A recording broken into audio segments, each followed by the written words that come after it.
Welcome back with more experience. My previous video about my favorite debut albums.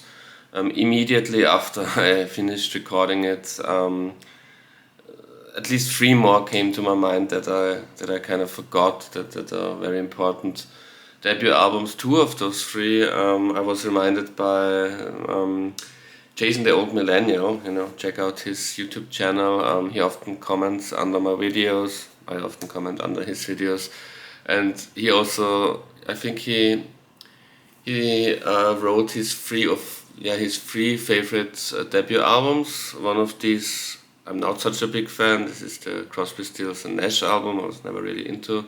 I'm a big Neil Young fan, but I was never into Crosby, Stills and Nash or Crosby, Stills, Nash and Young. But I can understand how you could come to the conclusion that this is a great debut album, of course.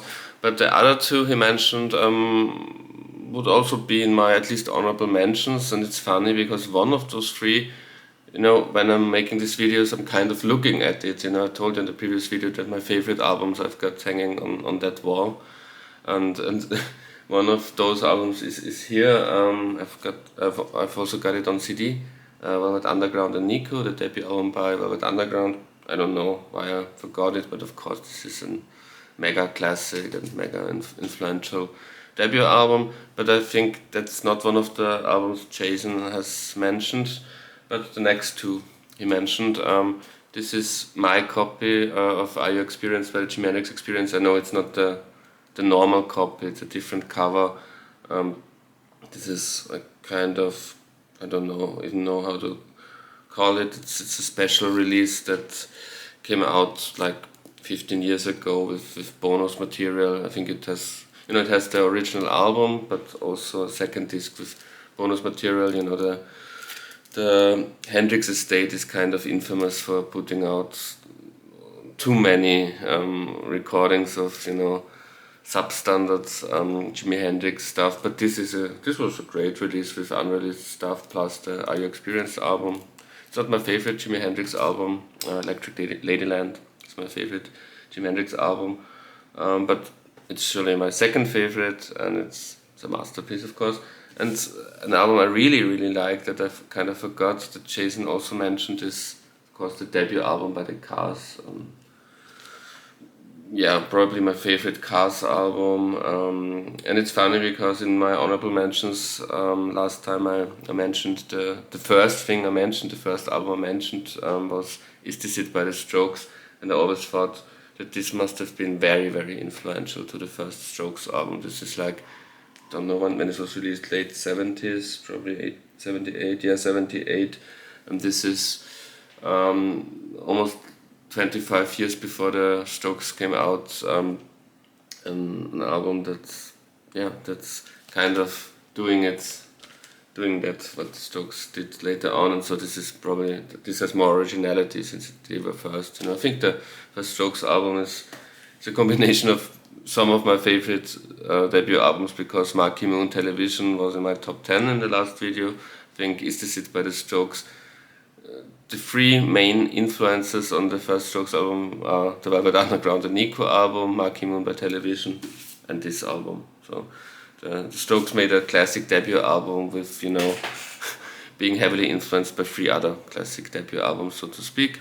And the other thing I wanted to talk about today is artists with no great debut albums that would become huge legendary artists. Sometimes there are bands like the Strokes, for example, that have only this one big classic, and after the debut album, as I said in the previous video, if I'm harsh, they could have split up after the first album. Or there are bands like the Sex Pistols that really did split up after the first album.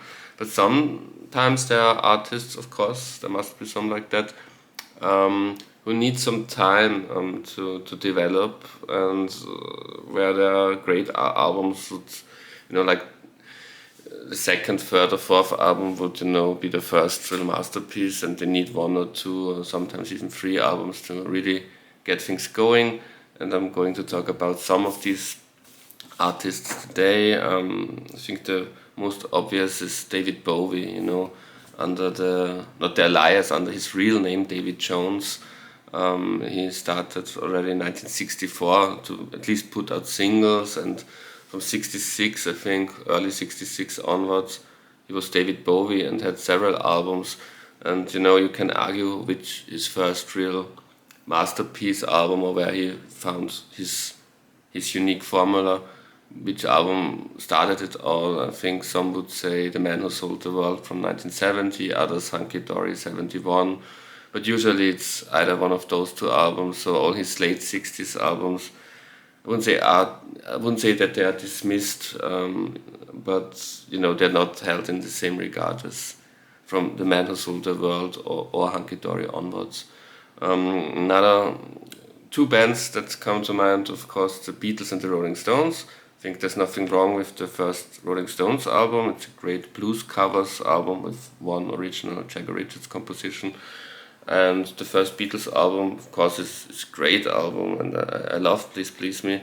But compared to the things that both bands would later go on to achieve, those were promising starts, but not albums that can be held in the same esteem as some of the classic albums by these bands. Kings is the same.